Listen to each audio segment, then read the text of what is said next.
Bilan de la journée du mercredi 22 janvier, donc pas de camp news. Calendrier de la semaine, earnings de Netflix qui sont passés, qui étaient plutôt bonnes. Ensuite, Procter & Gamble, c'était le soir, donc ensuite rappel ici.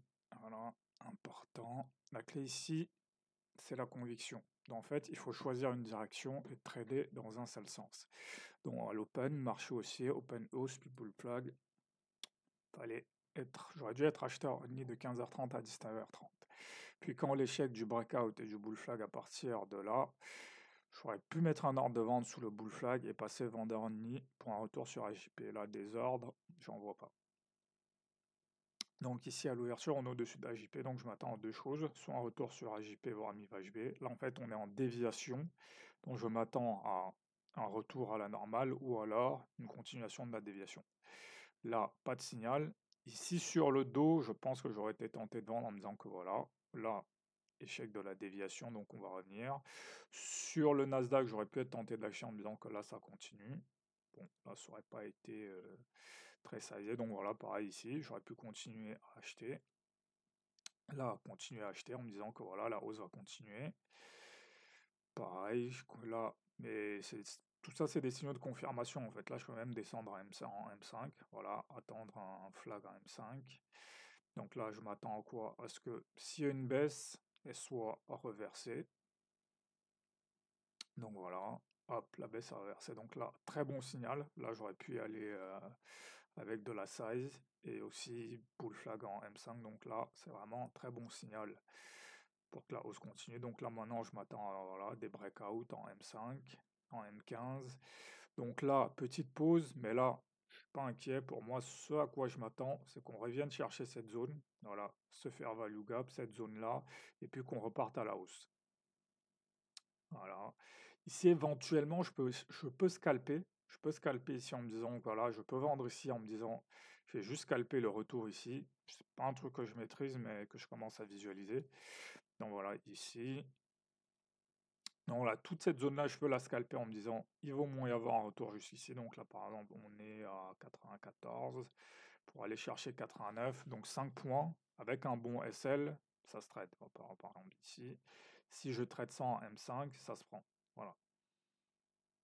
Donc là, ici, là, j'ai mon bull flag, donc signal d'achat, pas de problème. Ici, sur le dos, c'est plus ambigu, parce que là, il est 19h et on n'est pas sorti de l'open round. Donc là, mon premier réflexe ici, c'est important, ça doit être de vendre et pas d'acheter. C'est assez important. Quand le prix reste coincé pendant très longtemps dans un range, quand on revient chercher le plus haut ou le plus bas, le premier réflexe, ça doit être de trader le range et pas le breakout. Donc ici, voilà. Bon, là, je vais zoomer. En fait, c'est là. Ici, j'achète. En fait, c'est un mouvement très rapide. Et à partir d'ici, je vends. Parce qu'en fait, à partir du moment où cette bougie a avalé, je considère que la structure de hausse est rompue. Donc à partir de là, je passe vendeur. Donc là, j'aurais dû vendre ici. Et je peux placer aussi un ordre de vente sous cette bougie, sous la bougie verte, en me disant que de toute façon, on va aller chercher au minimum, pas de toute façon, très forte probabilité qu'on va aller chercher au minimum le plus bas de la session US.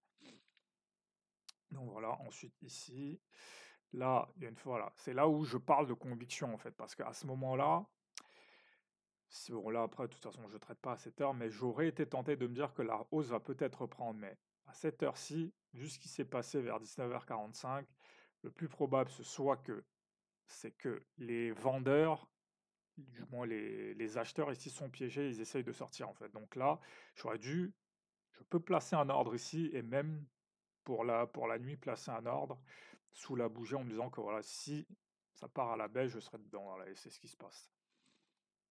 Donc voilà, ça c'est des phases de trading un peu techniques parce qu'à un moment donné, il faut avoir de la conviction dans son signal en fait. Il faut se dire que voilà, malgré toutes ces tentatives de hausse, le plus probable c'est que la baisse continue. Donc ici, si j'ai vendu ici, déjà je garde ma position et je place un ordre pour la vente. Et bon, après, idéalement même, je vends peut-être ces hausses, mais bon, ça, c'est encore un autre problème. Et voilà, ça aussi, pas très compliqué à trader, c'était assez simple à comprendre. En fait, la bougie, voilà, le moment où la conviction passe en mode vente, c'est ici. Quand cette hausse échoue, et ensuite, bah, ici à 21 h, j'aurais eu une seconde confirmation. Donc là, idéalement, ce qui serait bien, c'est qu'on revienne tester par exemple le haut de lundi ou de mardi et qu'on reparte à la hausse en fait. Ce serait une bonne entrée pour un swing. Après là, de toute façon, en 1 heure, il n'y a pas grand-chose d'autre à montrer.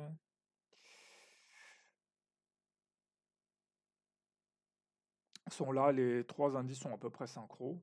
C'est vrai que là, sur les mois de décembre, novembre, c'était assez bizarre parce que chacun allait un peu de son côté. Donc là, on retrouve aussi un truc relativement cohérent. Donc là, comme je dis, l'idéal pour un swing, ce serait que jeudi, voilà, jeudi, on revienne tester soit le milieu du range de la semaine, soit le haut de lundi ou de mardi avant de repartir, ou alors qui est tout simplement voilà, une inversion complète, c'est possible aussi. Donc là sur le FTSE, bonne entrée ici à 9 h, voilà, pour aller chercher le haut de la session asiatique. Ensuite ici à 12 h 30, beau reversal ici, pour venir chercher mi-USD. Donc plutôt, ça n'aurait pas été très compliqué à trader. Ensuite le DAX. Le DAX, voilà, pareil le matin, il y a ce breakout, longue phase de stagnation, puis la leg 2, pareil, pas compliqué à trader, ensuite ici inversion.